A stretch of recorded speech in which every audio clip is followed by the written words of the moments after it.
Geen Fries goud op NK Judo. Flyers moeten gypt in Eindhoven.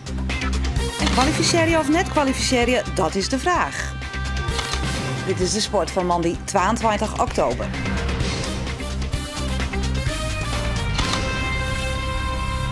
Goeien en welkom bij Boppenslag in deze uitsturing. Ik nog omtinken voor de eerste klasse F van het Snijns amateurvoetbal. We winnen bij de wedstrijd Burgum-Steenwijk. Burgum had een heeg Cambuur gehalte met trainer Jan Bruin en speler René van Rijswijk. Maar eerst judo, want in Rotterdam staan de Friese judoka's dit weekend op de matten voor het Nederlands kampioenschap. Op voorhand wien de verwachtingsvrij heeg. Met onder andere Miranda Wolfslag, Margriet Bergstra en Wietse de Jong had Friesland judoka's met grote medaillekansen. Als er één gouden medaille op het NK verwachten wordt, is dat wel van Miranda Wolfslag uit Ljouwert. De judoka die uitkomt in de klasse om 52 kg presteert vooral 10 goed op internationale toernooien en is titelverdediger. Maar in haar eerste partij gaat het misje in Mirjam Polak van Top Judo Nijmegen. In de werkkansing om brons hoede Miranda net onder bak omdat ze standaard haar aanmelden hier. En dat betekent dat ze goed 4 uur na haar eerste partij om het brons judo te zien. Paula Bourgogne van Judo Dronten. En dan hier de onval en een resultaat, lietsresultaat, het is Yuko. Maar Miranda Wolfslag voldocht aan de verwachtings hier in de strijd om brons. Hier haar ongeval. De Erem eronder terug. En dan terugdraaien. Zet dan haar skingbonken efter de holle. En dan draait ze goed terug. Shuchi kaart ermee, oftewel een Eremklem. En dat betekent brons voor Miranda Wolfslag. Maar het is wel minder als ze verwachten hier. Ja, ik had in ieder geval op meer gehoopt. Het had gekund, maar ja, als de eerste partij laat liggen, dan heb je gelijk al geen kans meer voor zilver. Dus dat is heel jammer. Dat is eigenlijk niet helemaal tevreden, nee. Uiteindelijk voor Miranda is het momenteel, ik praat het maar even goed, is het momenteel belangrijker om internationaal gewoon heel goed te presteren. En dat had ze die. Ze had een derde plak hellen in Rome, een World Cup medaille had ze daar hellen. Dus wat dat aangaat, zo haar vooruit zeggen dat ik nog heel goed uit. De tweede Friese deelnemer hier in het blauw is Wietse de Jong. Hij werd de Nederlands kampioen van 2010. Hier in zijn eerste partij in Jorgi Bakkes. Wietse had het reeg. Komt hier lokkig voor hem zelfs op zijn citadel. Dus is het een Vasari. Hier erop de reg vallen, hier het Ippon West en dus Aron. Wietse dus op F te staan. We zien het hier te scoren. Mooi een Soutami. Oftewel een overworp, maar dat misleert het. De tijd begint te dringen. Hier een Koichigari, oftewel een beenworp, maar die wordt goed ontweken terug Jordi Bakkes. En dan staat er nog een goed hele minuut op de klok. De onval hier van Jordi Bakkes wordt overgenomen. Terug Wietse de Jong. Bakkes komt op zijn rechtdel en dus Ippon. Maar de skiersjochter wuift het voort. Nog eens hier goed te zien. Wietse neemt de ongeval oer. Bakkes komt op een rechtdel, dus duidelijk Ippon. En de ongeval weer aanzetten van de matten. En de videobeelden oortsjoegen ik de skiersjochter. Dus Wietse de Jong wint zijn eerste partij.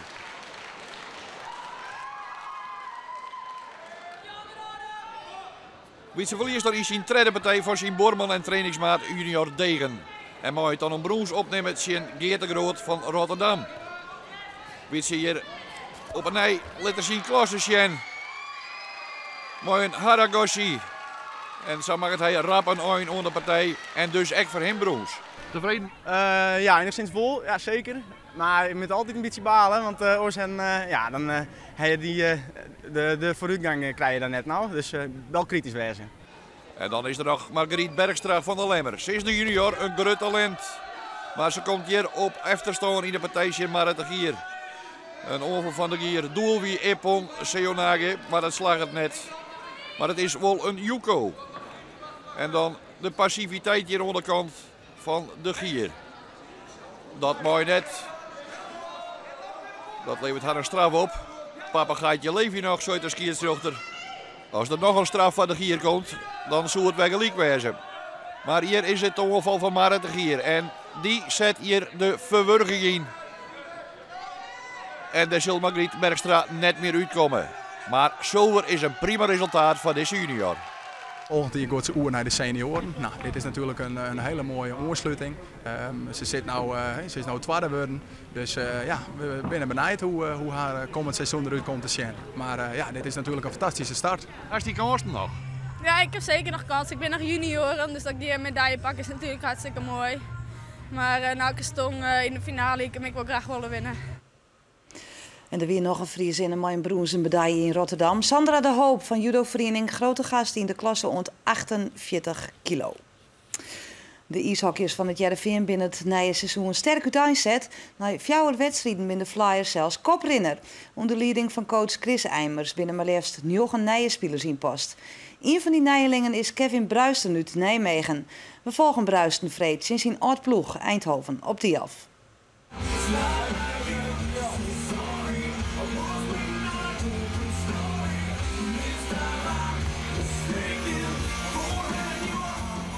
Kevin Bruisten is 24 jaar en had al die verschillende clubs spelen. Hij begon in Nijmegen, maar speelde zo'n 2005 ook al eens 2 jaar bij de Flyers.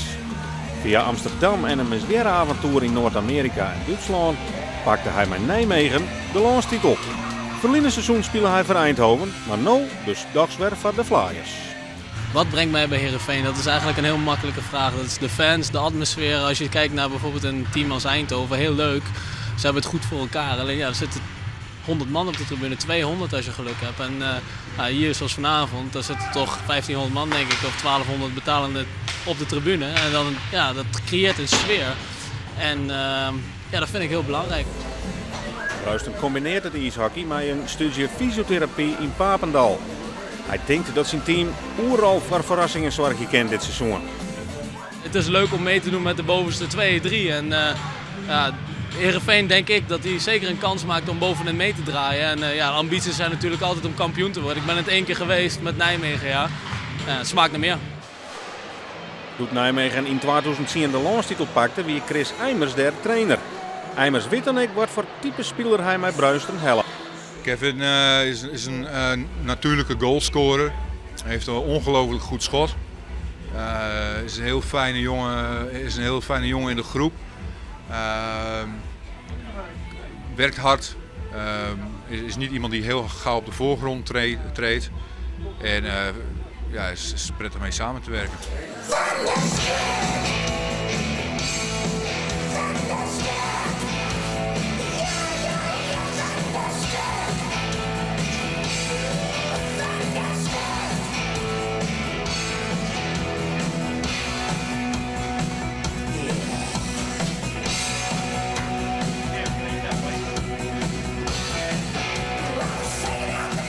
Bruisten is dwaande een topscutter te worden. Bij Eindhoven scoorde hij vorig seizoen maar liefst 48 goals in 44 duels. Een superscore. Bij de Flyers had hij na 4 wedstrijden ook al 7 goals en 4 assists.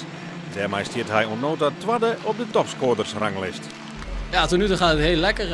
Ik hoop dat ik het nou een beetje vast kan houden. Want constant zijn is meestal de truc om dat goed voor elkaar te krijgen. En ik hoop dat ik het nou goed vast kan houden. De thuiswedstrijd in Eindhoven wordt een dreig verhaal voor de Flyers. Een week eerder hingen ze in Eindhoven nog met 5-2 won. Maar hier komen ze in de eerste periode op achterstand door een goal van Mike Verschuren. En dat is midnight zin van coach Eimers. En dit is al de tweede periode en een fantastisch doelpunt van Greg Collins. Binnenkant peel. Collins, de topscorer van Nederland, zorgt ervoor dat Eimers zijn zorgelijke blik net verstapje kan. Maar het is in de eind van de tweede periode dat Mike Nason, de captain, een lietsbietje veromdwaan kan. En de Flyers binnen dus nog in de race. Maar scoren is dreig. Kevin Bruisten hier met 2 mogelijkheden van dichtbij. Hij hier net zien jongen. Vlak voor de eind van de tweede periode. Dan toch weer het goed bezit van de Flyers. Een biggelhut schot van Trevor Hunt. En toch nog een Liekerse staan. 2 gelijk. En dat betekent dat er een verlenging nodig is om de winnaar aan te wijzen. En in die verlenging is het de Flyers wat domineert. Daar stiert Kevin Bruisten met een prachtige draai, maar weer net rekken. En dan minder dan een minuut te gaan. Bruisten tik je weer om. En daar de treffer van Trevor Hunt. De Flyers zwijnen en winnen met 3-2. Wij hebben het te spannend gemaakt voor onszelf. Want hun overrompelden ons gewoon in de eerste 2 periodes. En die werkten gewoon harder als ons. En gelukkig ging het publiek er goed achter staan. En hielp ons even nog over de streep. Iedere wedstrijd komen we hier om 60 minuten te spelen. En dat hebben we vanavond gewoon niet gedaan. En daar ben ik, niet zo blij mee, om maar even zo te omschrijven. Netjes in de dregenpots in Eindhoven is de Flyers nog heel iets koprinner. Snijwaard met 6-2 woen in Amsterdam. Den Haag volgt op 1 punt, maar een wedstrijd minder. Vreed speel je de Flyers de topper in Den Haag om de koppositie. Sneun ontvangen ze op 10:30 het Belgische Herentals. Cambuur spelen vreed de uitwedstrijd in FC Den Bosch. Een belangrijke wedstrijd, want bij winst bleef Cambuur tweede op 3 punten van koprinner MVV. Maar het slag net. Cambuur hier vreed in Den Bosch een collectieve off-day. Het begin van de wedstrijd, dat hier nog wel. Paasje van Hemmen op Bakker. Maar die had viersten te lang tijd nodig om aan beslissing te komen. En dus kunnen Van Brakel en keeper Bezwaar nog redding brengen. Maar het zou een rare jong worden van Cambuur. Dat hier Den Bosch uitbrekken zocht. Bal komt bij Seuntjes, komt alleen nog op Kelgenkamp op. Maar de keeper van Cambuur had ook een goede redding in huis. En dus bleef het 0-0 in de eerste helft. Dit is heel matig verdedigend werk van Cambuur. Bal komt bij Benjamin van der Broek en die liet Dennis Telgenkamp kansloos. 2 minuten na het skofstje Den Bosch op een 1-0 vastsprong. Dan komt er even een opleving aan Cambuurkant. Hier is het Bakker die het onder Jochterkant Oebeles Kokker vindt. Die leidt hem even voor de goede linkervoet en had dan de perfecte voorzet in de hoes. Mikt hem op de kop van Hemmen, die scoort zijn 8e doelpunt. Cambuur op 1-1 en er nog van alles mogelijk. Maar de Ljouters hielden het gewoon net Arroene Vreed. En dit is de beslissende treffer in de maak. Een prachtig afstandsschot van Randy Wolters zorgt ervoor dat de winst bij Den Bosch bleef. En dat Cambuur een eigenlijk wat schaamlimat voor deze prestatie. En dan een klasse leger, want Snijns topklasser Snitswitswat roen in Amsterdam in de 8e nederlaag van het seizoen aan. Na een 0-0 rijstand verleer de ploeg van Johan Grote met 2-0 van AFC. AFC is de nummer 4 van de topklasse, wilst de Snitsers onderaan bivakeren. Het frustrerende voor Snitswitswat is dat ze voetballend vaak prima meekomen kunnen, maar het voorin net aanmeidje. 4 goals in 9 wedstrijden, dat is te min. Zijn AFC kon ze lang staan houden, maar in de 49e minuut gaat het mis. Een vrije trap van Mike Ruiter terug de morgen betuurt 1-0. En 2 minuten later beslist Sjoerd Jens het duel met een knappe goal uit de draai. En daarmee krijgen de Snitsers dus weer geen leen naar werkje. Maar het had zo'n haarzelfde tankje. Ook in de laatste fase van de wedstrijd krijgen ze nog kans op de ontsluitingstreffer, maar die valt net. Eindstand dus 2-0 voor AFC in Snitswitswat. WKE stiet Boppoen in de topklasse met 24 punten uit 10 wedstrijden voor Achilles 29. Hielendal onderaan vinden we Shabab en Snitswitswat met 4 punten. En het got met de nummer 14 is al 6 punten. Handhaving liep het nou al een hele toer. En dan de eerste klasse F, want die klasse volg je weer in oktober. Er wie dit weekend een bekerprogramma. Toch weer er 1 competitiewedstrijd in die eerste klasse snijden. Die trok hier. Burgum tjen Steenwijk. Die wedstrijd is naar voren te hellen vanwege het 100-jarig jubileum van de Steenwijkers. Burgum tjen Steenwijk. Dat is een duel tussen de nummer 8 en de nummer zoon. Gewoon een wedstrijd zoals Savolle. Maar daar denkt deze speler van Steenwijk heel oorzoer. 3 kwartier voor omvang van de wedstrijd is hij al dwamde met de warming-up. Ik heb de heup gekneusd. Heup gekneusd? Ja. En er is last van? Ja, maar dat is maar 2 dagen. Maar dat is goed gekneusd, net niet kapot. Ik moet spelen, we moeten punten pakken, dus we moeten werken. Ja, maar als het net gaat, dan gaat het net. Daarom ben ik hier nu al. En pijn moet je uitschakelen. Dat is mannenpraat. Na een kwartier komen ik zie mooie spelers het veld op. En wij ziek je de trainer even op. Even een quizvraagje. Ja. Weet u wie all-time clubtopscorer is bij Cambuur? Bij Cambuur? Nou, dat zal Jan de Bruin wel wezen dan, hè? Burgum had een heeg Cambuurgehalte. Jan Bruin is dus de trainer. En op het middenveld voetballt oud-Cambuurspeler René van Rijswijk. Maar de trainer van Steenwijk leidt er net wekker van.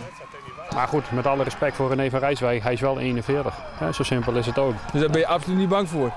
Ja, maar goed, volgens mij hebben ze net zoveel punten als ons. En volgens mij heeft hij nog geen doelpunten gemaakt, dus ja. Een man die wel veel doelpunten maakt bij Berchem, dat is die Klaas de Boer. Klaas de Boer, ja. Nou goed, daar heb ik zelf ook nog tegen voetbal. Ja, die schiet er al 10 seizoenen volgens mij 20 in. Dus ja, dat is gewoon een goeie. Ja, zo simpel is het ook. Daar zijn jullie misschien wel een beetje bang voor. En nogmaals, we zijn niet zo gauw bang. Maar de clubtopscorer Klaas de Boer leidt dan nog op de massagetafel. En Jouwem is ongelijk. Het mooie van de topscutter boezemt trouwens wel angst in. Klaas de Boer, verliezen hier is hij nog huldiger vanwege zijn 200ste doelpunt. En intussen nadert hij de 250. Ja, maar dat telt net, hè. Die voetbal in en wat best is, dat telt net. Natuurlijk is het mooi scoren, daarvoor ben je expert, maar ik heb meer genieten van de overwinning dan van het doelpunt. Correct voordat de wedstrijd nu aanzet, gaan we nog gauw even naar de kleikamer van de Burgers. Allereerst, dat is de bedoeling. Nou Jan, de wedstrijdbespreking. Ja, dan gaat de deur dicht, Harry, hè? De deur dicht? Ja, dan gaat de deur dicht. Geheimen van Burgem? Ja, geheimen. Ja. Ja, daar kunnen we jou niet bij hebben, Harry. Maar dat is geen Champions League finale, hè? Nee, dat klopt. Maar de jongens willen even een momentje voor zichzelf, hè? Dus komt goed. Zie je straks. En dan gaat de deur dicht. Dan maar naar de kleikamer van Steenwijk. En daar ben we wel van harte welkom. Hey mannen, we zijn hier nou denk ik een uurtje. En eigenlijk tot nu toe gaat het alleen maar over Berchem. Ja, dat zijn die mensen van de pers. Die vragen mij naar dingen van Cambuur en die vragen mij naar de topscorers van. Nou, ja, dat weet ik eigenlijk niet, hè. Maar het is eigenlijk de bedoeling dat als de wedstrijd afgelopen is, dat ze gaan vragen ja, wie is de topscorer van VV Steenwijk, hè.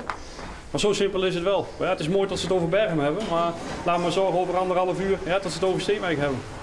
Burgem tjin Steenwijk, de nummer 8 tjin de nummer Zoon. En Burgem had een dreamstart. Waar oors als Klaas de Boer iepen te scoren.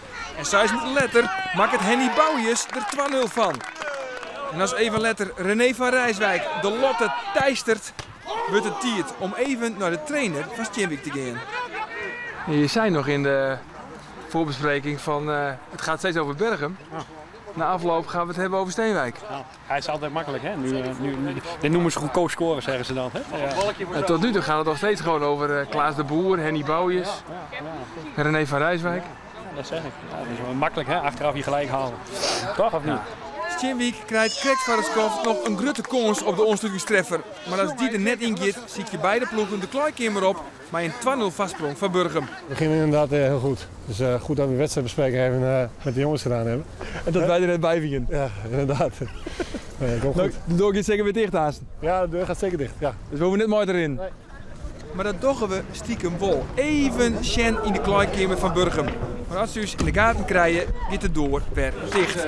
En dan moeten we 15 minuten wachten voordat de matadoren weer naar boven komen. Nee. Het is een gezegd, want Jan doet nogal een beetje geheimzinnig. Dit is geheimzinnig? Ja. Waar moet ik er nog wat over zeggen? Ja, wat zei hij?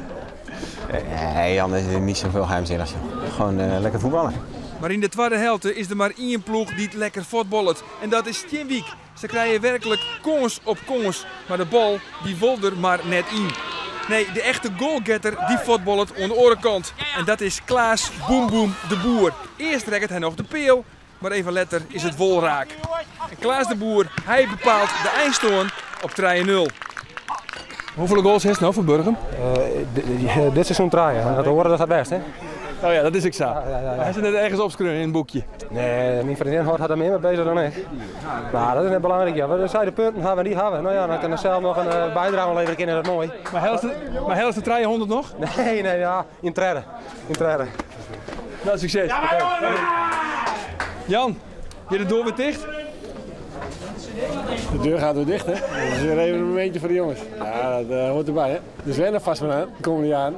Wij gaan nog even naar de trainer van Steenwijk, want daar is de kater grut. Ja, ik bedoel, volgens mij hebben we nog 100 minuten gespeeld, daar hebben we nog geen doelpunt gemaakt. Want hij wou er niet in vandaag. Er is één ding wat je nooit meer gaat vergeten. Dat Jan Bruin 88 doelpunten heeft gemaakt. Nee.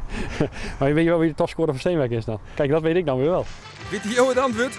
SMS dan naar 06 20 94 199 en win een keer vergeestagong van de wedstrijd van Steenwijk naar keuze. De stand in de eerste klasse F. FVC is nog altijd een koprenner met 19 punten uit zo'n spelenwedstrijden. Burgem klimt terug de oefening op Steenwijk naar het vierde plak, maar had wel een wedstrijd meer spelen. Na week dan speelt Burgem thuis in het Louter Lac Frisia. We binnen Marius Derk onkwam op een kritiekpunt. Slag het op korte termijn nog om te kwalificeren voor koersen of wordt het pas takomier? Het is lastig, want op de trainingen gaat het net echt goed. Tijd voor een laatste en beslissende test. Ja, het is eigenlijk Joetsa erop of eronder.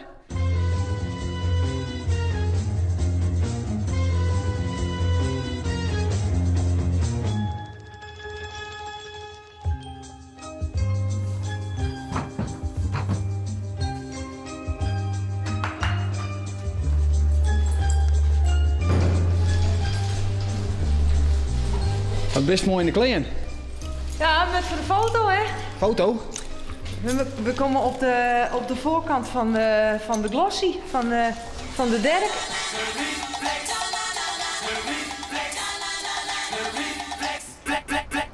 Maar ze hoeft maar 1 keer naar me toe te komen hard en dan staat het erop. 1 keer? Ja, 1 keer maar ja, dan staat het erop, ja. U heeft het vaker gedaan? Ja, natuurlijk. Ik doe niks anders. Alleen paarden? Alleen paarden. Door heel Nederland. Alle banen zit ik. Maar het gaat je het net alleen nog om de foto. De training is wichtiger als altijd. Ja, het is eigenlijk Joetsa erop of eronder. Want hij jouwt een beetje aan van nou, ik vind het eigenlijk een beetje te bot wat ik nou aan het doen ben. Dus als je het Joet gewoon goed doet, dan maak je in de kwalificatie. En als je echt zei van nou, nu even niet. Nou, dan moet hij even aan de kant voor de winter. Moet hij zich even terug ontwikkelen nog. Ik ben heel benieuwd. Ik.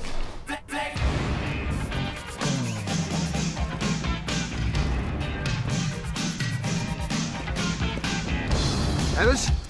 Denk het wel. Ja. Leuke oortjes naar voren ook. Kijk, wacht even. Kijk, hier zie je suikje beter en dan doen we hem zo. Ja, dat is een mooie. Hè? Oortjes, mooi geel, anders. Ja. Hè? Mooi, ja. Tevreden? Jongens. Prima, ik ben klaar. Knap, in 1 keer. Ja, in 1 keer. Foto is hier. Nou, Jen, hoe het er hem houdt. Ja. Want waar gaat het om? Ja, hij wil eigenlijk net zo goed terug rennen. Oh, hij. Oh, die kant op. Hij wil eigenlijk net zo goed rug rennen hier in de bocht. Nou, dat is wel vervelend natuurlijk. Want ja, we koersen toch op een rondje. Dus ik doe hem eerst even rechtsom. En daarna doe ik hem even linksom. En als je dan hier gewoon goed door die bocht kiert, dan ben we een heel eind.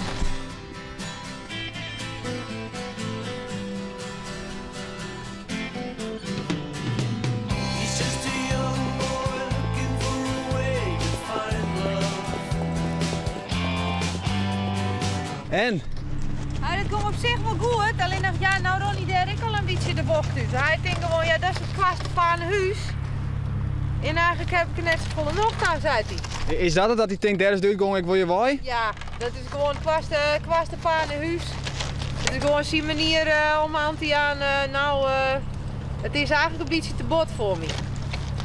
Maar we zijn Jen, andere kant op.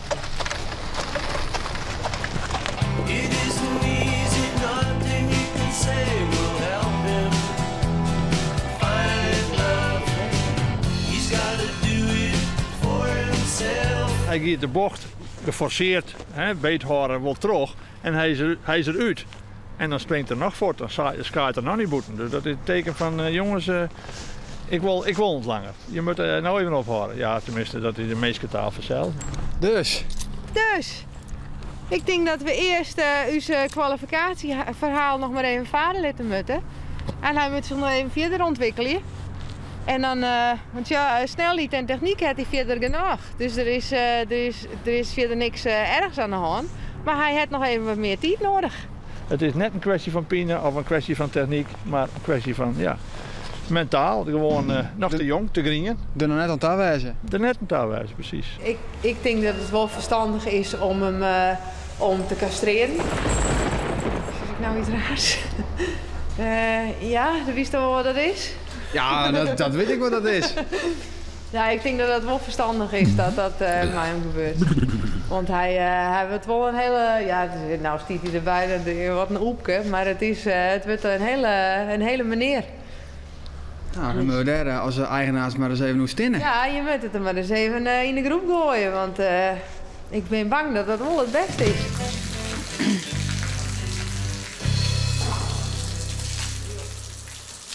Tja, dat zullen nog pittige discussies worden op de sportredactie van Omroep Friesland.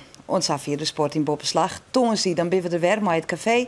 Dan te gast rijden topsportvrouwen die het oors net zo vol in de belangstelling staan. Judoka Miranda Wolfslag, skieleneur Manon Kamminga en acrogymnaste Veerle Dijksma.